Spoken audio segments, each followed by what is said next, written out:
Hey everybody, it's Ron from Pick Dawgz, and this is Ron's Bank Shop Breakdown. We're going to go over 5 college basketball games for Sunday, November 20th, 2022. Now, if you like what you see, make sure to give this video a big thumbs up and subscribe to our channel. Don't forget to put your college basketball picks in the comments section below. And if you're looking for my best bets, you can always find those at the Premium Picks tab at pickdawgz.com. Alrighty, let's get into it. Here are 5 games for college basketball Sunday afternoon and Sunday night. First up, we see number 4 Kentucky taking on number 2 Gonzaga. 7:30 Eastern start time on ESPN. A true home game for Gonzaga in this one. And Gonzaga is a 3-point favorite, total at 154.5. Now, I do have to say I'm a little bit concerned with Gonzaga's defense. I mean, we saw last game giving up 93 points to Texas on the road. I know Texas is a very good team right now, ranked number 1 in KenPom. Very good roster. They brought back a lot of their production from last year's team. And going on the road for Gonzaga, not an easy place to be in. So, the loss to Texas is not really what I'm concerned about. But giving up those 93 points, and you lose by 19 points despite shooting 47% from 3. Gonzaga didn't have a bad shooting night, especially from the perimeter, but 20 turnovers in that game. They couldn't get any defensive stops when they needed them. And now Gonzaga is ranked 309 in the nation in turnover percentage on offense. It's a little bit concerning when you're playing a tough defense in Kentucky. And yes, Kentucky suffered that upset loss to Michigan State on Tuesday in double overtime. But, Sheboy fouled out in that game. He was unavailable for the most important minutes of that one. And, I do think Kentucky has its best roster, best team on paper than we've seen in the last few years or so. I know the SEC has been a really big disappointment. They were a big disappointment in the NCAA tournament with a lot of early exits, including these Kentucky Wildcats. And some of the teams early on this season, including Kentucky, Tennessee, Texas A&M, Florida, have suffered some upset losses. But I think Kentucky is a very, very good team on both sides of the ball, and I think this is going to be a very close game, pretty entertaining one as well. There's no surprises on ESPN around prime time. Should be a great game, but I think those 3 points are valuable, especially with Gonzaga looking a little bit human out there. So give me the points here with Kentucky in this one. Next up, we see Baylor taking on UCLA, another great matchup here in the main event tournament in Las Vegas, 5:30 Eastern on ESPN. We're going to see Baylor as 3.5-point favorites, total at 152.5. We know both of these teams can score, and we saw both of these teams in their most recent games have great shooting nights. Baylor was 11 of 26 from 3 in their loss to Virginia. UCLA 9 of 22, so both teams over 40% from the perimeter. But I do think because of those high-scoring games and good shooting performances, the total's just a little bit too high. I think there's some value on the under in this one. Yes, both of these teams play very good offensively, but don't sleep on either of these defenses, especially UCLA's, who's ranked number 20 in adjusted defensive efficiency. Both teams are able to force plenty of turnovers, and I do think both teams' perimeter defense can improve quite a bit from where we've seen it from the beginning of the year. Baylor right now ranked 293rd in the nation in three-point defense. Last year, this was the 32nd best ranked perimeter defense in the nation, so I think we see big improvements on the defensive side from both of these teams.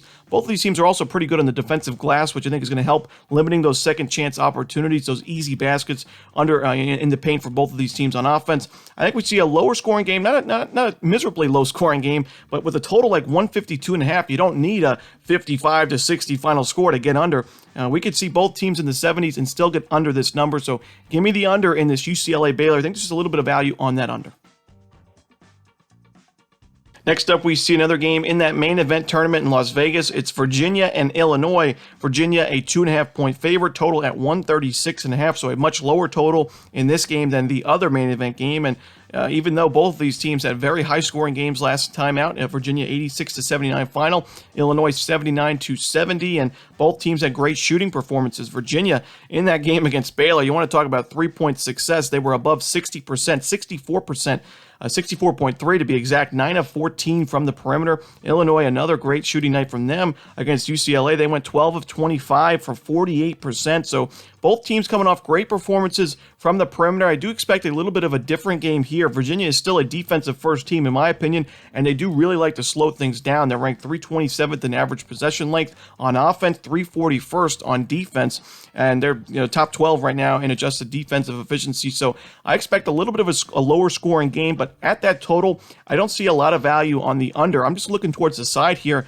I think for this Virginia team could be a Final Four team, and I don't want to overreact to the first few games. It's really important not to.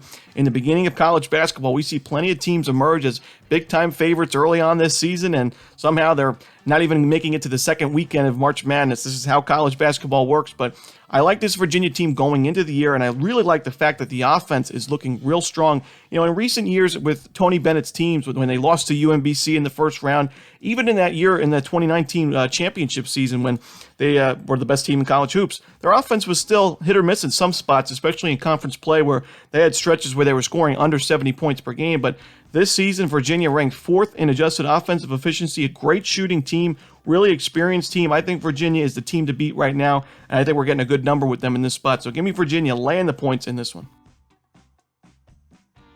Next up, we see the Jamaica Classic, 12 o'clock Eastern start time between LaSalle and Georgetown. Georgetown is a 2-point favorite. Total is at 145.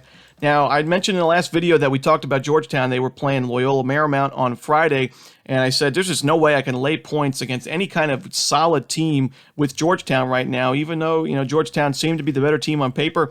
It's just their defense is not good enough to warrant laying any points with the Hoyas, and they lost the game by 18, giving up 84 points, and their defense in the second half just wasn't there at all, giving up 52 points, and that's why I like the over in this game, is even though I would lean towards taking the points with LaSalle, we're only getting 2 right now, so is there a ton of value with the Explorers? Not really, and I also wasn't really impressed with LaSalle in their last game against Wake Forest as their defense folded down the stretch, especially inside the paint. I mean, Wake Forest only shot 8 of 27. That's 29.6% from 3. They still scored 75 points and made it look really easy, as plenty of points, plenty of easy buckets and layups down low. Tyree Appleby was 6 of 7 from his 2-point field goals.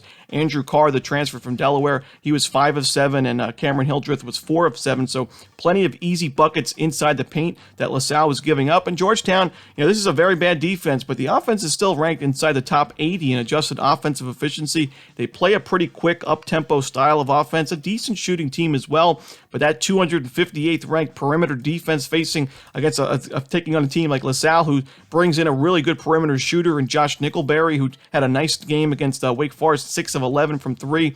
I don't like this Georgetown defense. I don't like this LaSalle defense. Give me the over in LaSalle, Georgetown.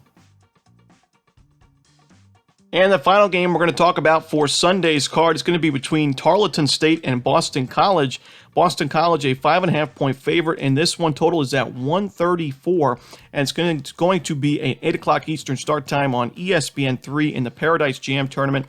Now, Tarleton State, I mentioned LaSalle and Georgetown, 2 teams that I don't really love their defenses right now, but I gotta say, I do love this Tarleton State defense, and a lot of the teams in the WAC, the way that they play defense is really intriguing for me, especially when they're underdogs.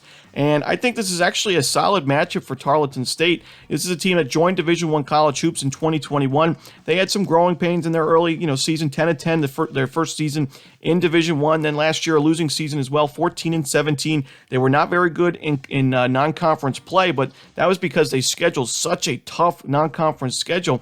They opened the season last year with Stanford on the road, Kansas on the road, Wichita State, then they played a subdivision school and got a win, but then they played North Dakota State on the road, which is never easy, Michigan, Gonzaga, both on the road, so it was a very difficult non-conference slate for Tarleton State, but I think that just helps your program, especially when it got to conference play. The Texans were actually a pretty solid team, and they had a winning record up until the last couple of games in the WAC, so I think this is a program on the rise and a program to watch out for in the WAC, and right now they're number 13 in the nation in defense, in turnover percentage on defense, so they're forcing plenty of turnovers. This is a team that also gets to the free throw line a lot, and I think, but they're going to be able to exploit this Boston College offense that's ranked outside the top 100 in adjusted offensive efficiency. Not a very good shooting team, so where are the points coming from consistently from Boston College in this game? Not enough for me to lay 5.5 points, so give me Tarleton State plus the points to end the night. And that's it. Those are the games we're going to talk about for Sunday's college basketball schedule. Hope you enjoyed this video. If you did, don't forget to hit that like button and subscribe. Helps us out a ton. And don't forget to put your college basketball plays in the comments section below. Again, if you're looking for my best bet, you can always find those at Pick Dawgz Premium. As always, this is Ron Romanelli. Good luck.